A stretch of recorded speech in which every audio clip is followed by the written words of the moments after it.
আমি আজকে স্বরাষ্ট্রমন্ত্রী আছেন, মাননীয় প্রধানমন্ত্রী আছেন, আমি এখানে প্রশ্ন করি, আমি কি রক্ত ঝরিয়েছি? আমরা রক্ত ঝরিয়েছি বলে আপনারা আজকে সংসদে প্রধানমন্ত্রী স্বরাষ্ট্রমন্ত্রী হয়েছেন?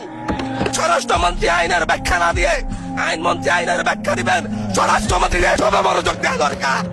স্বরাষ্ট্রমন্ত্রী মনোযোগ দেওয়া দরকার। সারা দেশে কোথায় কোথায় সন্ত্রাসীরা রয়েছে সেই সকল সন্ত্রাসীদের তালিকা করে তাদেরকে বিচারের ব্যবস্থা করা দরকার। স্বরাষ্ট্রমন্ত্রীর উচিত মাননীয় সদস্য কর্মীরা হত্যার শিকার হয়েছে তাদের বিচারের ব্যবস্থা করা দরকার। মাননীয় স্পিকার, আমরা বলেছি নতুন বাংলাদেশ দিব। আমরা নতুন বাংলাদেশ আবার প্রতারণার রাজনীতি দেখতে চাই না, প্রবঞ্চনার রাজনীতি দেখতে চাই না। যে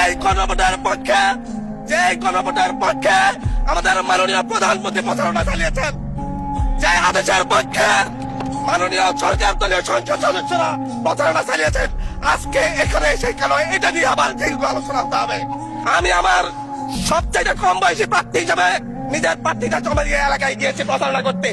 তিনবার হামলা শিকার হতে হয়েছে। আমি সংসদ সদস্য হিসেবে এলাকায় গিয়েছি, সেই জায়গায় আমার উপর হামলা করেছে, সরাসরি ভিডিওতে দেখা গিয়েছে। অস্ত্র নিয়ে, দেশীয় অস্ত্র নিয়ে আমাকে কোপাতে আসা হয়েছে। তারা কারা? ওরা তো তারাই যাদের প্রত্যেকের হাতে বিএনপি দলীয় নেতা কর্মীদের রক্ত লেগে আছে, প্রাণ লেগে আছে। এই বিশ্বাসঘাতকতা মাননীয় স্পিকার, এই রাষ্ট্র আর সইবে না। আপনারাও সইতে পারবেন না। বিশ্বাসঘাতকতার মূল্য এই দেশে আবার দিতে হবে আপনাদেরকে।